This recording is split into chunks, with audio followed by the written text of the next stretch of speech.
Welcome back to another episode of the Too Legit Show. We are starting off the new year with a very good, a very very good and interesting guest. He's a Ultimate Fighter champion, Court McGee. Welcome. How are you? Good, man. Thanks for having me. No worries. And I've obviously got to start out. So tell me how your Christmas and New Year's been. What were your plans? Well, we have a new arrival. So Hmm. January 25th, we have a due date for my third son, Wow. um, and so I've been preparing for that. But Christmas with my two other boys, we kept it pretty simple. We had to keep it like small due to COVID, of course. Yeah. But we got to visit family and hang out and have fun, and of course, a steady practice schedule. So mixing, I don't know, anywhere from like 8 to 13 practice. So it's the wrestling season here in the States. So um, I have a older son who's on a wrestling team, and they have anywhere from like 2 to 4 practices a week. And then Hmm. he has another group that he practices with. And so a lot of times I go in and I drill and work with the kids and, yeah, try and help out. Nice. And how was has the COVID being under COVID-19, has that restricted any of the your wrestling coaching? No, as a matter of fact, like the whole year, so I built this gym in my house, and I've had it here for, I don't know, 7 or 8 years. And then on Saturdays, we have a practice here. So we do what we call an old school practice, and I'll have, anywhere from 1 to 4 training partners come over, and we push a prowler. We throw like, 80, 90, 100-pound D balls. And we mix in like wrestling and striking, just mix martial arts drills in between them. And so, like, kind of a good way to end the week. And then during the winter, we bring it inside. Hmm. And it's a small area, so we have to keep it kind of quaint. And right now, it's full of baby gear. But basically, like, you know, I do 2 to 3 practices in this room I'm sitting in a week, every week.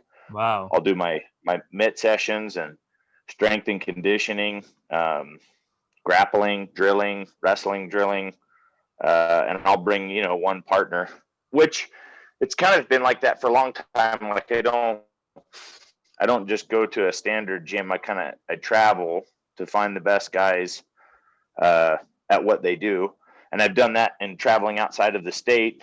I'll go out to Hackelman's or I'll go out to Factory X, or I've been a bunch of different gyms, and then I kind of find partners that are good at what they do, and then I set up practices with them. And then here in the state, there's 4 or 5 guys that are kind of higher level, like whether they're a higher level competitive jiu-jitsu practitioner, or if they have an extensive history in striking or boxing, I'll go find those guys and I'll work with them specifically. And then I'll mix it up with my 2 or 3 partners I've had for the last 12 or 13 years. And then I've always kind of run my strength and conditioning. Of course, if I'm at a Hackelman's place, he has all of his conditioning methods, and I'll do that there. And if I'm at Factory X, I'll go to Landau Performance, and Lauren Landau has a bunch of conditioning, strength and conditioning protocols that he runs the fighters through twice a week. And so, I like pick up little things here and there, and then I've kind of always focused on that, and I enjoy it. Um, yeah, but recently, like, there was a fundraiser for a foundation called Operation Underground Railroad, Hmm. and it's the it's in the child sex trafficking Wow. realm, and they do a lot of good in you know setting up sting operations, catching the bad guys, saving the kids, and then helping the kids with their recovery and all that stuff. And so they did a fundraiser, and they have a gym that they're affiliated with, or a gym that's affiliated with the foundation where guys can Hmm. work out, and it's a CrossFit gym. And I'm really familiar with CrossFit ever since it started. And so I did a little CrossFit competition and fundraiser with a friend of mine who put on the fundraiser, and we Hmm. did a few hero workouts. He did 12 of them, so one every hour for 12 hours, which is insane. And so I threw that into my weekly preparation where I was doing like 1 to 3 hero workouts a week. So Nice. like, for instance, one hero workout was like a 225-pound deadlift and burpees, right? Hmm. So you would do 21 deadlift with 225 pounds and then 21 burpees. 15, 15, 9, 9, 9, 9, 15, 15, 21, 21. Crazy. So 90 deadlift at 225 pounds and 90 burpees. Wow. So, yeah. And it sounds like you've been keeping pretty busy then, even with all this virus going on. Way busier than me, Yeah. that's for sure. Yeah. So it's easy. I've always been really self motivated. Hmm. But it is nice to have the training partners. And, I mean, it's definitely not the same as it was in the past, Yeah. 10 or 11 or 14 years where, you could show up to a regular practice. A lot of people are nervous and anxious or, don't want to spread or concerned about getting COVID and transmitting it to like their grandma or grandpa. And Yeah. so like finding a few specific partners that I've had these relationships over the last 10 or 12 years has been, keystone in making sure that I'm ready when I get the call to compete. Hmm. I mean, do you sort of, even though with you have smaller training partners, is there some part of you that sort of prefers smaller groups? Um, it's kind of nice because it's more focused, Hmm. but in saying that, it's like on a I don't know, like a Monday night at Factory X where you have anywhere from 20 to 60 guys Yeah. and 90% of them are fighters. You get the mix of, like 30 minutes of drilling and then 30 minutes of live goes, right? And so you get a good solid hour practice and like say, and it's light sparring, like 50 to 60%. So you're not trying to take each other's head off. It's not real focused, and you're trying to practice like the drills, but you're going freestyle. But I could have a partner like Dustin Jacoby, who's a tall, lanky, light heavyweight, world class striker, right? And Yeah. then you could have a couple of rounds with Ian Heinisch, who's like a thick, stocky, more of a pressure knockout wrestler, and so having that mix is fantastic. And where I don't have both of those guys at one gym here, I would have to travel. So you'd have several hundred miles of travel, Hmm. but the practice could be just as focused, but maybe not the amount of, I don't know, like I wouldn't have, it's like I could have 10 3-minute rounds, right? With 10 different guys with all different styles. So you get a lot of option and a lot of choice, and a lot of variety. Whereas here, if I have one partner or 3 partners, I get the 3 variety. But I'm confident with my past and it's like I don't know exactly how many rounds, but I know I have over 50 rounds at the highest level in the world in competition, right? And so in that, I've went from a Josh Neer, hard nosed, tough, you can't take him out, to a very technical striker in like Robert Whitaker. And then I've also had like a Ryan LaFleur, who's a southpaw, great wrestler, and as tough as nails. So Hmm. I've felt like I've had, like, really good strikers, really good grapplers, really good wrestlers. I've had the mix of that, and so I find a lot of my training partners I see similarities in, and if I don't get as hard a work, like if the practice is not as hard, the next time I go there, I'll do some sprints before I do the practice, or I incorporate some other methods of pre-exhaustive training, or I'll finish with hard conditioning or bag work. Nice. So it's kind of like no matter what I encounter, I can always accommodate what I need to get the best training. Yeah, I mean, it definitely sounds like it. And as you said, you're a seasoned veteran. You've been fighting for ages, you know. And so, is there? I mean, with your, you know, you've got a kid coming in January. So, is there an ideal time for you to fight this year? Do you think? Um, well, I mean, at any time. Hmm. So, like for instance, with that experience and competing, like my second son was born a week or a week and a half before I fought Ryan Jensen, who was my Wow. very first fight in the UFC, Hmm.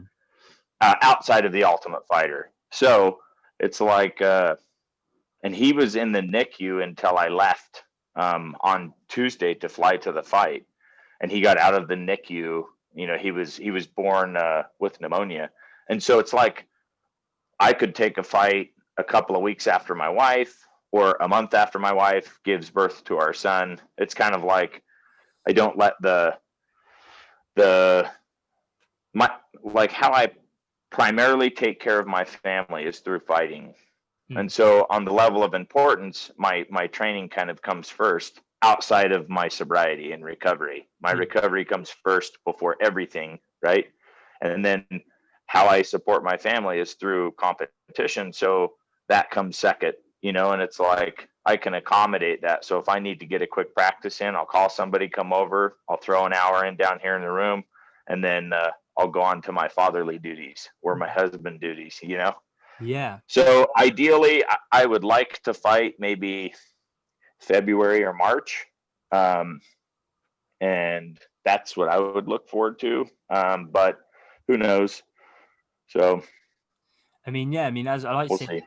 that'd be a great turnaround time. And you mentioned also with the sobriety and, you know, looking after your family. And with your last fight in Fight Island, do you think that was a really good combination of the both worlds? As Abu Dhabi's a very sober culture, and you got to fight there. So what was that experience like?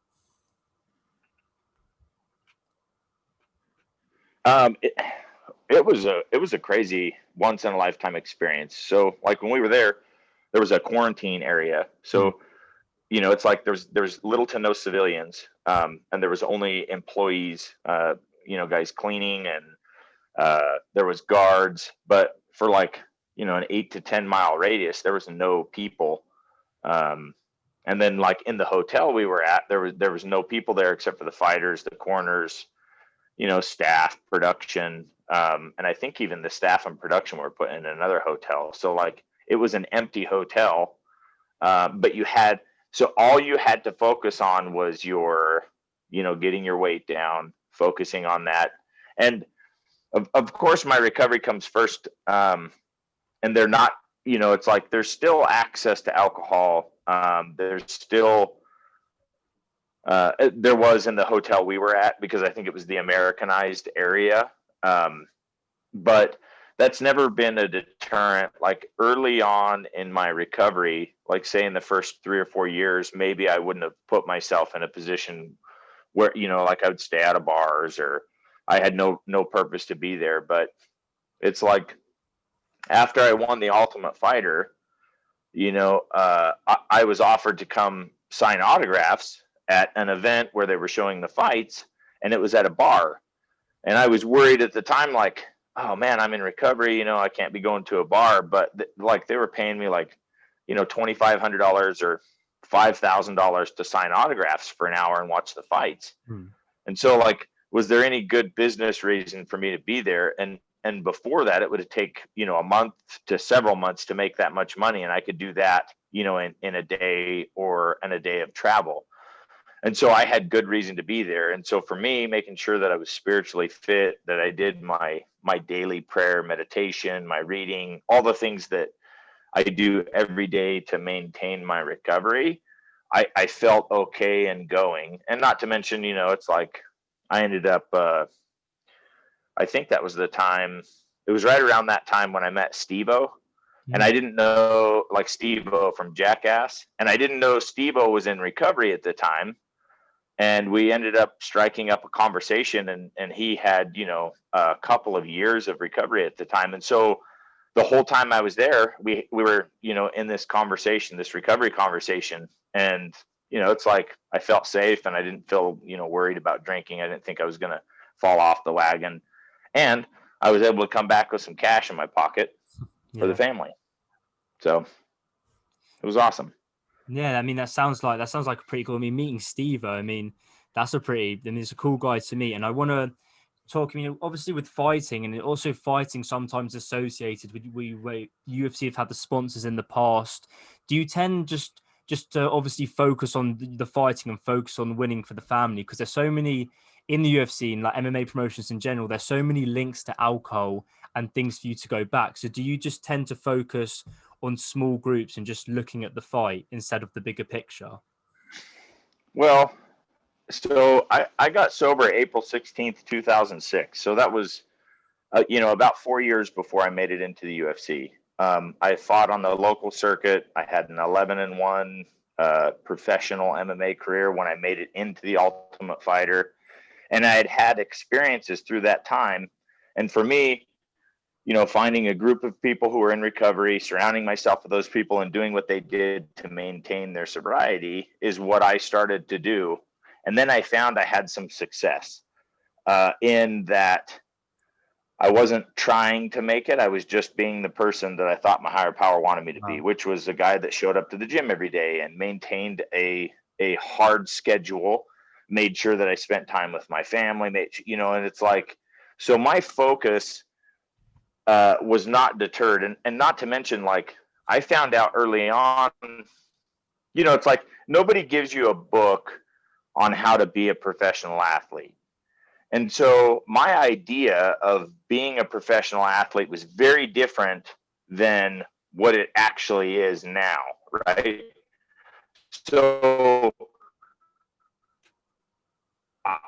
I would see a professional athlete and I would think the 15 minutes of fame, you see them in their highlight, right?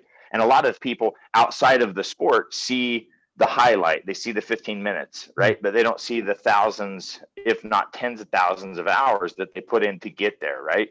And so when I made it, I knew inside that I hadn't made it, right? I knew that it was always going to be a process. I didn't ever think like, okay, once I make it into the UFC, I'm a UFC fighter, and then that's it, right? Or once I have a couple of fights, or once I make it past the average career length, which is 1.9 years and 3 fights, right? That's the average career length of UFC fighter. And once I hit that, okay, now I've made it, and it's like 2 years in, 4 years in, 8 years in, 9, 10 years in, 20 fights in, I just look at it as an experience to help those around me. So like, I never fell victim to the, look what I have. Some of the biggest challenges that I've come was like, it wasn't what I thought it was going to be, right? And I always wanted to be an athlete that my sons would look up to, right? So if I was a young kid, who would I look up to? And like, I think of this story of Bill Gates, right? The Microsoft guy. Mm-hmm. A lot of people talk about Bill Gates and they say, this and this. I heard he drives a minivan. I heard he's really practical. And like, that's the cool story of Bill Gates. This dude is a billionaire and he's driving a minivan, right? Because it accommodates his needs. He could drive whatever kind of car he wanted, and he's driving a minivan. Now, I was raised in a family where we were very practical, very frugal. It's like, and that's kind of how I was raised. And I realized that, putting 4,000 hours into my career just to make it into the Ultimate Fighter and then fight and then make it into the finale and win, I hadn't made it. And so when I got asked, hey man, you made this money in the Ultimate Fighter. What are you going to spend it on my post-fight interview, or one of the interviews I did after? And I was like, I'm not going to do anything, dude. I'm going to go deposit it into my account. Yeah. And I said, that's not my money. That's my family's money. And so I didn't have time to, go and party. I had to get right back to the gym because I knew there was bigger, tougher guys out there ready to go ready to take my spot. And so I always maintained my focus and focused on my craft, getting a little bit stronger, getting a little bit faster, learning a little bit more jujitsu, working with a boxing coach, working with a wrestling coach. And by chance, because of that determination and because of that drive to learn, it's like all of a sudden I was surrounded by, I wanted to learn some striking, and a coach that I had at the time had hired Howard Davis Jr., Olympic gold medalist standout on the 76 Olympic team. One of the best amateur boxers to ever box and not get hit, right? Phenomenal. Like a Floyd Mayweather as an amateur, just like and insanely fast. And I had 7 years to work with that guy off and on throughout, 10 or 11 fights. And so my attitude and my drive to get better attracted that. And the same thing with like Sammy Henson, right? The wrestling coach, Olympic silver medalist, world champion, like one of the standout wrestlers of all time. Same thing, like Matt Lindland, learning a little bit from him. He's the Olympic coach, the United States Olympic coach for the Greco team, and it's like I didn't surround myself with these people, but my attitude and my drive to get better and to learn and deflate my ego attracted those people. And then pretty soon I started to build a team around me because of my attitude of, hey, let's get better. Let's focus on this, not focus on the watches or the cars. Nobody cared what I drove, except for people thought it was funny because I drove the car that I got my wife in high school up until about 6 years ago. Wow. Right. And it was purple. And don't get me wrong, like I had a 71 Dodge Charger Super B in high school. I had a great big lifted 79 GMC Jimmy. Don't get me wrong, I love the cars, but having a really nice car does not help me become a better jiu-jitsu practitioner, right?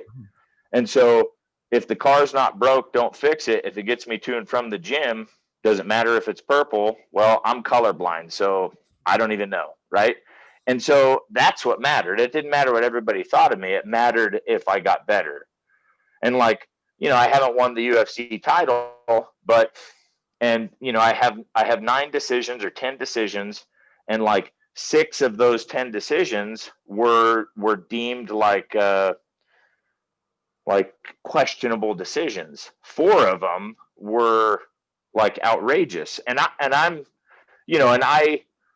didn't blurt out and say, oh, I got screwed or whatever, but that's what by the numbers, man, outstriking somebody 2-1, taking them down, attempting submission, whatever the case. And so my job is to show up and do my best. Right. And not to mention, this is my journey. Right. And so I choose not to watch footage. I choose to fill the guy in the cage. Right. So a lot of the guys that I've fought, I know about because they fought before, or I don't know, but I don't research them. And when I get in there and they say fight, that's my chance to feel who that person is, right? Okay. And a lot of people have, I have a few like coaches that are like, that's silly, you'd be more effective this way. But they're just a part of my journey.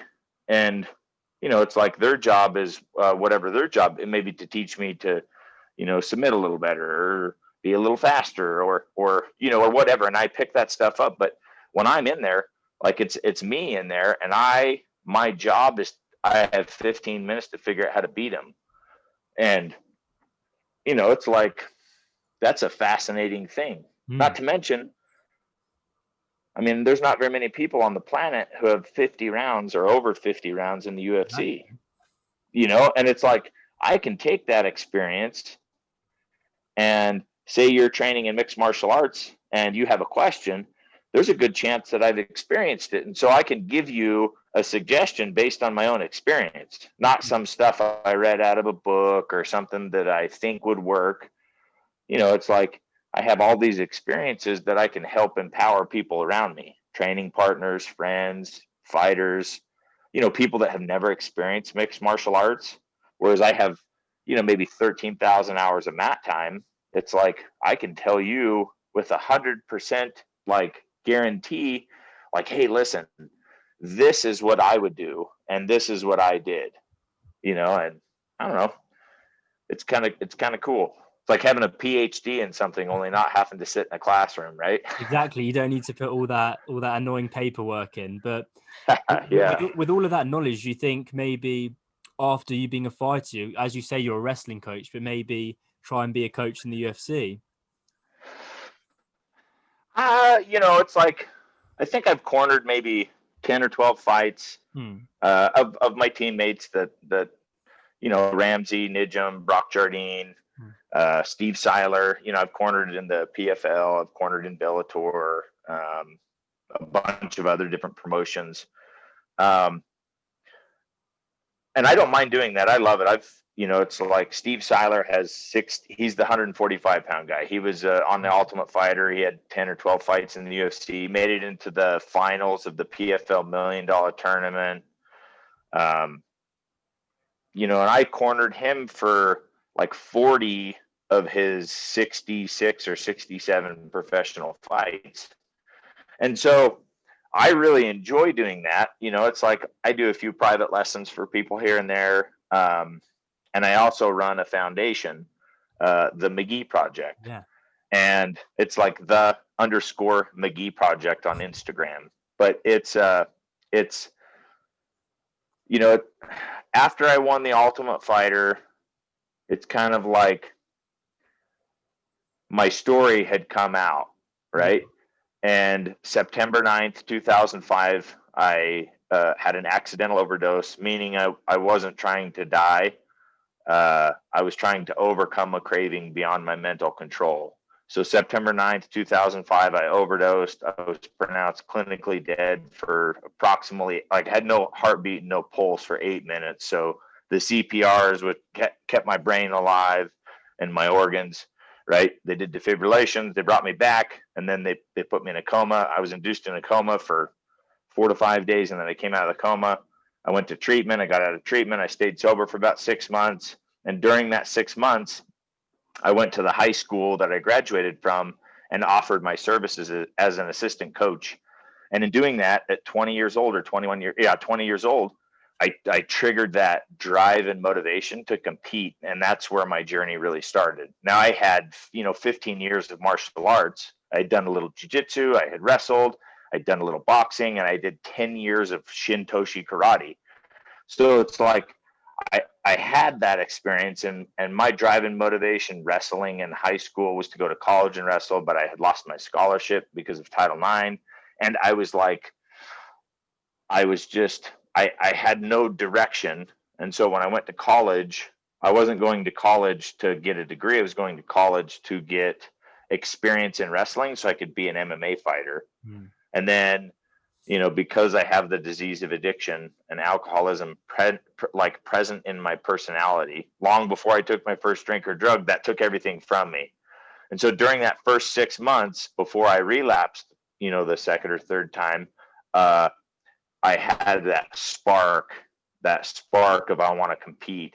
And then, I had a relapse at about 6 months. I was drunk and using drugs for about 2 weeks, and then I got sober April 16th, 2006. And then I made it through the Ultimate Fighter. And after I got off the Ultimate Fighter, I was open with my story. And basically what happened was one of the officers who had arrested me several years earlier for drug charges and was there the night that I overdosed, he asked his boss if they could have me come down and share my story of how I overcame addiction at a narcotics convention for undercover narcotics officers, everyone in the state of Utah and DEA.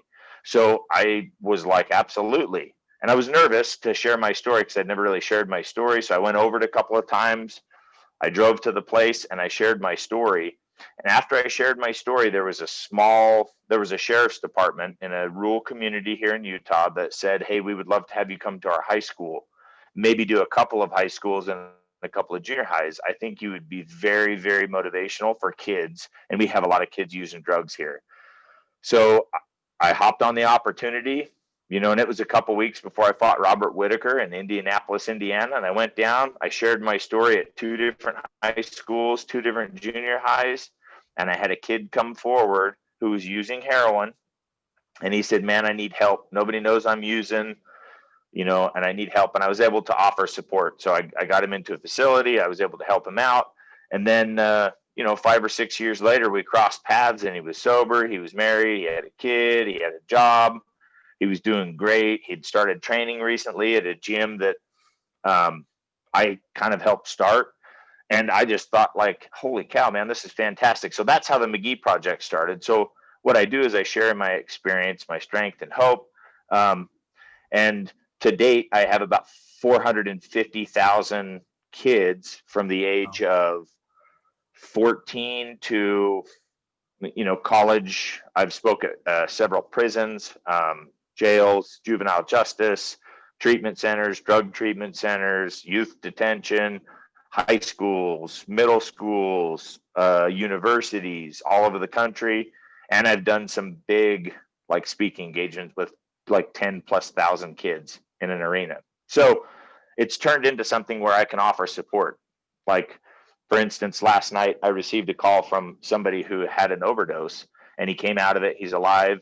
And he is a perfect example of why I go out and share my story, and why I open up at the level of press, radio, and film, that I am a person in long-term recovery, because kids like that reach out after they have overdosed and say, hey, man, I need some help. And so not only can I offer support through my own personal experience, but I can offer him a 3-month gym pass with gear, and I can introduce him to the instructors, a couple of the martial arts trainers that are there, and then he can start on his path and start to build a group of people around him, as long as he doesn't pick up and use, right? And so it's like, it's my driving motivation in my fighting career. It helps me with my family life. It helps me be a better father to my kids, because I'm working with kids that are, it's like this kid, he comes from a real broken home. Like, he's been locked up for the last 4 years. He has no idea what his next step is. And that's where I started. It's like, when I got out of drug treatment and I went to get my license back because I'd lost my license, I found out that I had felony drug charges. And so it's like, oh man, I had to start over. I didn't have a license. I had felony drug charges. I didn't have money for a lawyer. I didn't know where to go. I didn't know how I was going to get there. And it was several miles away. And so, like, the process of me getting through that, I'm able to help a kid with that. And now, since that program started, right, it started with one kid 7 years ago. I brought him into the gym. I spoke to him for about an hour. I told him my story, and then we did some training. He said, man, I want to be a fighter. I want to be like you. And I'm like, well, I said, it's a little more than that. And I think you need to get sober first. So he started to get sober, and then he came in smelling like pot and alcohol. And I was like, hey, man, like, maybe somebody can smoke pot, but you can't. Like, you can't control and enjoy it. Not to mention it's illegal, and it's not helping you. Maybe later, but right now you need to show up to practice and you need to go get a job. Well, he ended up in prison for like 4 years, and he got out of prison, and he gave me, he attained about 3 years of sobriety while he was in there. And then he got out, and he was ready to start practicing. So I introduced him to a gym, and I went up and I trained with him 2 to 3 days a week. I'd help him with his weight cuts. He went undefeated as an amateur, and now he's undefeated as a pro, and he's a prospect, the next prospect in the state of Utah to make it into the UFC, which right now I'm the only fighter in Utah that's in the UFC. And so it's like, I can pass that torch, and I developed a program that worked for him, right? And now it's working in other kids' lives in, a bunch of different states. And, and it's just like, it's kind of my foundation, and it's my way to give back. So having a fancy watch or a $1 million car isn't going to help that situation. You know what I mean? Yeah, I totally agree with you, and I really appreciate you for sharing these stories. It's amazing. And with the McGee projects, and obviously you do a lot of public speaking. Have you found yourself a bit more limited to doing things over Zoom, or addiction meetings over Zoom, or over the internet, obviously because of the virus? Has that affected your speaking? Yeah, it's been a challenge. It's like, we had a big one set up with the UFC and the state of Nevada. And I was going to speak for, so it was like local politicians, the DEA, like the Drug Enforcement Office, and then Undercover Narcotics. And then they were going to bring in about 3,000 kids from 10 different schools. And so I'd speak to the adults, and the DEA share a portion of my story, what the McGee Project was. And then I would speak to the kids and then do what I normally do. And we had to cancel because they couldn't have, those big groups. And so it's been challenging. And then, of course, I'm comfortable with Zoom because now everybody's comfortable with Zoom. It's like this is how we do things. And I've done a few engagements where I spoke to facilities or people logged on and I had an engagement, but that interpersonal reaction is more important because I can judge how you feel better if I'm face to face, right? Or if you have a question, it's more private if you come up to me and ask after, because not everybody is willing to just put it all out there, especially if you're new, and like when I was new in recovery, I wasn't going to be like, hey, I'm a drug addict, and I was a felon, and I was homeless, and I overdosed and died, and I lost everything and ruined everything. It's like you're not gonna. So I've had challenges with that, but I've found ways to work with the kids who have reached out after, work with the adults that have reached out after, and so I just kind of keep moving forward. And anytime anybody is like, hey man, I need help, I need to make sure that my hand is out there ready and willing to help them in whatever way possible. And so it's been moving forward, but it is definitely challenging as far as the public speaking side of it goes, but that's slowly starting to come back. We've done a few on Zoom, and they seem to be beneficial. At least that's what they're saying. But I know for a fact that interpersonal action after the event's over is more important than the actual speaking engagement itself. No, I definitely agree with that, and it's amazing that you're doing stuff with Zoom and keeping over contact. I mean, I've had that in my family as well. Like people in my family do that, so I really know how much effort it takes to keep in contact with people and to motivate them as well to come and speak out. I mean, it's really amazing and good what you're doing. And I do want to ask. Thank you. Yeah, no worries. And I do want to ask, maybe on a bit of a different note, maybe seems a random question, but I know you live in Utah, and I see like on your Instagram, you like to fish, and I want to know, I love fishing as well. Where's the best place to fish? Maybe not in Utah, but just America in general. Oh, well, I'm a river fisherman, and I fish everywhere, but I love fishing small, remote streams. I've fished some big rivers too, but I don't know, like Idaho, Montana, Wyoming, trout fishing streams, Utah, and my favorite species is a German brown trout, right?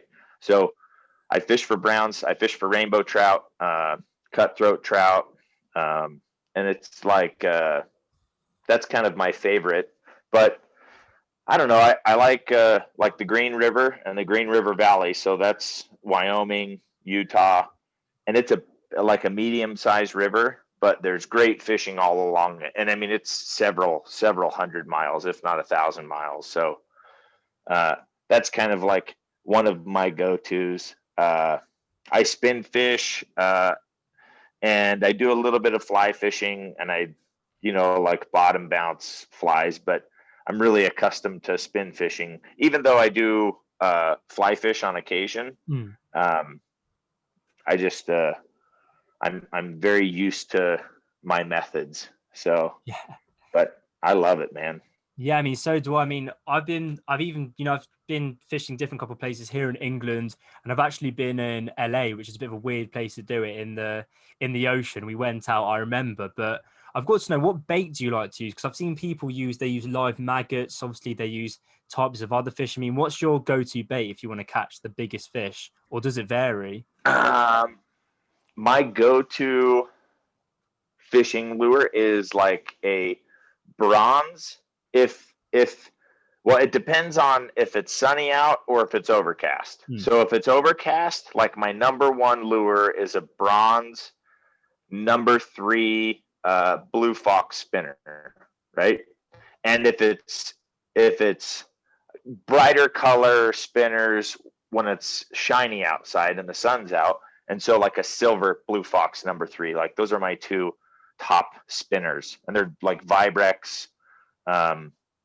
And they, yeah, like no matter where I go, like that's always my go-to. But I have about 14 locations that I go to, and like some of them are kind of hidden locations, right? But I have like my go-to in each one of those. So sometimes, like, I don't fish with a lot of live bait, but on occasion, like when I bring my sons with me, we do an annual father-son birthday fishing trip. Nice. It's like sometimes we'll bait fish depending on where we're at, using, I don't know, worms or like night crawlers. Sometimes we'll do, well, I don't know, like I'll use flies like leeches during the summer when I'm with my younger son, or with my older son, during like the rainbow trout spawn and the German brown trout spawn. It seems to be like flashy spinners, and spinners that aggravate the German brown trout. Nice. I mean, what's the biggest fish you've ever caught? Let's see. I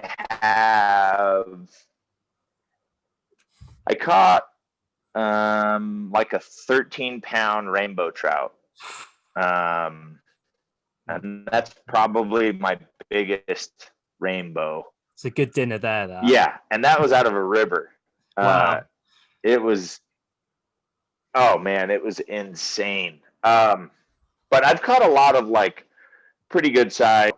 So like that's a good, healthy, mature, male or female. So I have caught a 40-pound flathead catfish. That's insane. On rod and reel, and that was pretty cool. I've noodled a couple of like 20-pound fish with my hands. I mean, I definitely know if I ever come back to America, I know who I'm fishing with now. I get my rods and. Hey, don't you have the Wales catfish?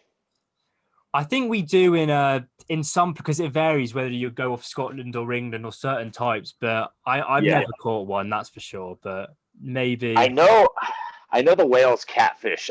Dude, that would be. I have a friend that lives in the Midwest, and they do a lot of catfishing, a lot of blue cat, channel cat, flathead, like the big flathead, big blues. And he's always been like, man, we need to go over to England somewhere and catch one of these Wales catfish. And I'm like, well, that would be fun.